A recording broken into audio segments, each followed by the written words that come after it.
dimudahkan oleh Allah Subhanahu wa taala, di sebelah kiri kita ini nampak adalah sebuah masjid, adalah Masjid Ijabah ya. Kelihatan? Oh, udah. Masjid Ijabah. Mari kita ucapkan salam bersama-sama. Assalamualaikum ya ahlad diyar minal mu'minin wal muslimin. Assalamualaikum ya ahlul baqi al-barakat wa rahmatullah wa barakatuh. Wa inna insyaallah bikum lahikun. Bapak Ibu yang dimuliakan oleh Allah Subhanahu wa taala, masih ada wudunya semua? Alhamdulillah, berarti kita sudah dapat sunnahnya. Kata Rasulullah sallallahu alaihi wasallam, man tatahhara fi baitihi summa ata ila masjidin Quba fa shalla bihi rak'ataini. Karena koreksi kita masing-masing, diri kita masing-masing, karena seperti apapun kita beribadah kepada Allah Subhanahu wa taala, masih ada yang lebih baik. Oleh karena itu, agenda ibadahnya para bapak dan ibu sekalian, terutama kita semua tentunya untuk melaksanakan panggilan Allah Subhanahu wa taala ini adalah semata-mata untuk mendekatkan diri, memperbaiki diri kita agar lebih baik untuk menghadap kepada Allah Subhanahu wa taala. Jadi Bapak Ibu sekalian, salah satunya seperti yang sekarang ini kita akan ke Masjid Quba.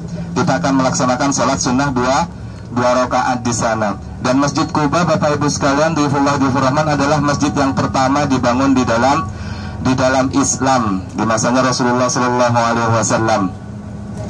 Dan itu juga disiratkan di dalam Al-Quran, karena Masjid Quba itu dibangun atas dasar takwa. Maksudnya seperti apa? Maksudnya ketika yang dimaksud atas dasar takwa tersebut, ketika Rasulullah SAW ingin membangun masjid, berkumpul dengan para sahabat, tanpa dimintai sumbangan, tanpa dimintai bantuan, para sahabat sudah berinisiatif sendiri di dalam hatinya untuk menyumbangkan segala sesuatu yang ada di dirinya, yang dia mampu, yang para sahabat mampu untuk pelaksanaan pembangunan Masjid Quba tersebut. Itulah yang dimaksud atas dasar takwa.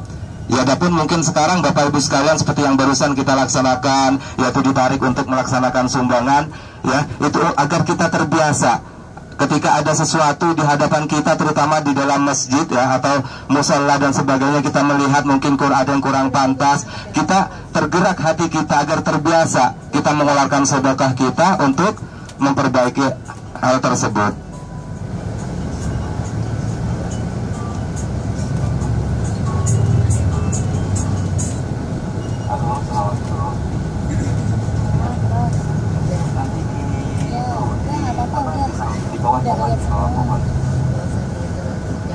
Yang ada di sampingnya Masjid Quba, yang ada bangunan baru itu. Karena sesungguhnya saya sendiri, kata Rasulullah SAW, bertobat kepada Allah Subhanahu wa taala sehari itu minimal 70 kali. Minimal 70 kali atau 100 kali. Nah, apalagi kita umatnya Rasulullah yang penuh dosa. Rasulullah yang sudah dimaksum oleh Allah Subhanahu wa taala, sampai-sampai kadang kakinya bengkak beribadah kepada Allah Subhanahu wa taala, beristighfar kepada Allah Subhanahu wa taala. Itu semua dilakukan oleh Rasulullah agar kita mengikuti rampahnya Rasulullah Sallallahu Alaihi Wasallam. Di depan agak sebelah kiri sudah terlihat ya menara Masjid Quba.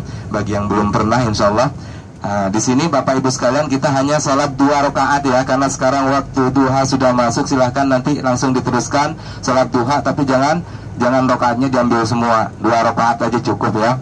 Kalau mau sholat duha, insya Allah sama-sama dapat. Setelah sholat tahiyatul masjid, paling full begitu, sholat tahiyatul masjid, baru sholat sunnah mutlak, baru sholat duha 2 rakaat. Berarti semuanya 6 rakaat dengan 3 salaman. Dari situ baru berdoa masing-masing, doakan keluarga-keluarganya agar semuanya bisa sampai ke tempat yang sudah Bapak Ibu sekalian sampai tersebut dan melaksanakan sholat sunnah 2. Sangat macet, jadi hati-hati ibu-ibu, karena walaupun di dalam masjid ini bukannya tidak ada copet ya, karena tidak semuanya orang itu mau beribadah. Kadang ada yang memanfaatkan orang yang beribadah untuk mendapat keuntungan, yaitu mas copet atau